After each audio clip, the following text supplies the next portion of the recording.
जितने अतिथि बैठे हैं सभी को नमस्ते।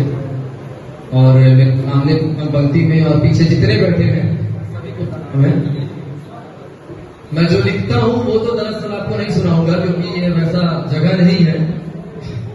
तो जो मैं थोड़ा बहुत लिखा हूँ तो एक लाइन में आपको ये बता देता हूँ कि मैं क्या लिखता हूँ कि मैं इसलिए भी तुझे लिखता हूँ कि मैं इसलिए भी तुझे लिखता हूँ कि मेरी कलम तेरे नाम से मशहूर है। शायरी शुरू करता हूँ। मैं काव्य नहीं लिखता, शायर हूं कि मुझसे मिलना तभी करना फैसला मेरे बारे में। मुझसे मिलना तभी करना फैसला मेरे बारे में। गलती हो सकती है सबसे किरदार मेरा बताने में। मुझसे मिलना तभी करना फैसला मेरे बारे में। गलती हो सकती है सबसे किरदार मेरा बताने में। मैं अब तक अधूरा लिखा हूं अब किताब के पन्नों में। मैं अब तक अधूरा लिखा अपनी किताब के पन्नों में। मुझसे नहीं बताएंगे वो मुझको मेरे बारे में। कि ढल गई है रात, बहुत बहुत धन्यवाद। कि ढल गई है रात अब सुबह का इंतजार है।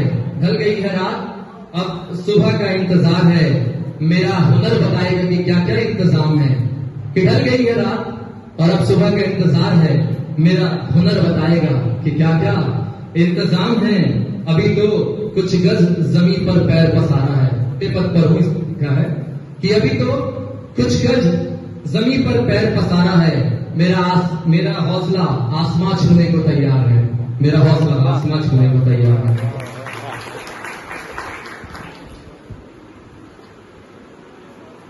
जब जॉब में था मैं जॉब में हूं मतलब बलरामपुर में जब मेरी पोस्टिंग थी तो लोगों को लगता है कि नौकरी इतनी अच्छी इतने अच्छे पद पर हैं, इतने अच्छी जगह पे रहते हैं।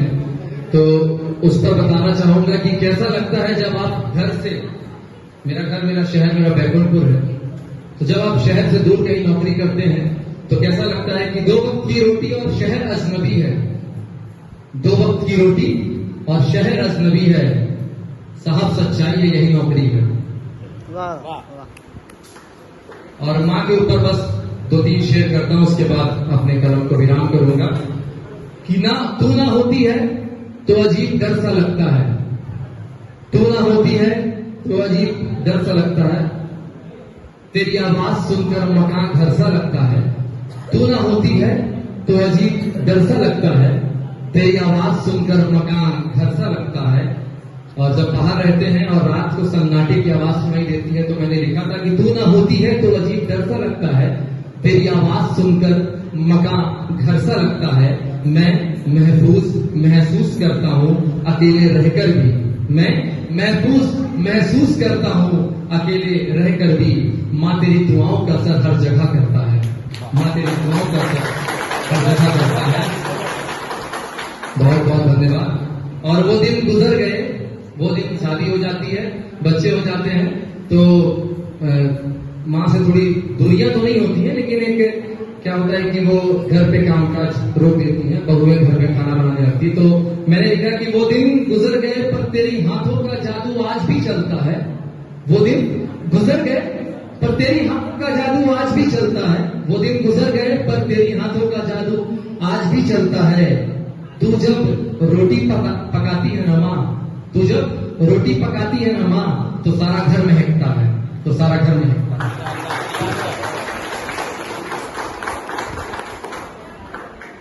माँ पर एक और लिखता हूँ, सुनाता हूँ आपको। योगेश भैया मंदिर के मैं बहुत बहुत धन्यवाद भैया आपका। हर रोज सुबह तेरा चरण याद आता है। पता नहीं यहाँ कितने लोग करते हैं। तो उठता हूँ तो माता पिता का पैर छूता हूँ। मुझे नहीं मालूम आप में से कितने लोग करते हैं कि हर रोज सुबह तेरा चरण याद आता है। तेरी चाय का स्वाद कहाँ जाता है। जब बलरामपुर में था तो पैर नहीं छू पाता था तो मैंने लिखा था कि हर रोज सुबह तेरा चरण याद आता है। तेरी चाय का स्वाद कहाँ जाता है। कुछ करना ही नहीं पड़ता है बेशक तुझे मेरा पूरा ख्याल रखना आता है। हर रोज सुबह तेरा चरण याद आता है। तेरी चाय का स्वाद कहाँ जाता है। कुछ करना ही नहीं पड़ता है बेशक तुझे मेरा पूरा ख्याल रखना आता है। चाहे बीमारी कैसी भी कैद कर ले या पढ़ाई में कोई दिक्कत हो मुझे। चाहे बीमारी कैसी भी कैद कर ले या पढ़ाई में कोई दिक्कत हो मुझे। तुझे हर परेशानी का हल निकालना आता है। क्यों लोग छोड़ जाते हैं अपनी माँ को तन्हा, क्यों लोग छोड़ जाते हैं अपनी माँ को अकेला। मुझे तो तेरे चरणों में स्वर्ग नजर आता है, हर सुबह तेरा चरण नजर आता है। और एक लास्ट पढ़ता हूं, ये इसलिए भी जरूरी है क्योंकि यहाँ बहुत लड़के बैठे हुए हैं, लड़कियां भी बैठी हुई हैं। एक बार मैंने टीवी में बहुत मार्मिक खबर देखी थी और अपने विभाग में हम तो देखते रहता हूं कि 376 के प्रकरण बहुत आते हैं, इसलिए मैं इसको पढ़ना चाहता हूं कि इंसानियत को जगाए रखना, इंसानियत को जगाए रखना, तुम अपने अंदर की शर्म बचाए रखना।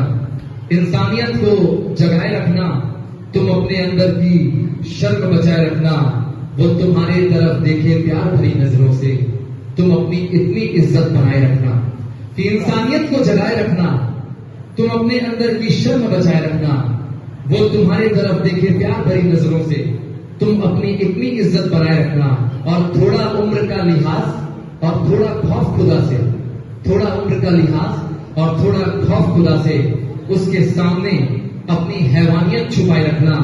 और न डरे किसी भी अंधेरे से कोई बेटी, न डरे किसी भी अंधेरे से कोई बेटी, तुम दीप बनकर हर अंधेरा मिटाए रखना।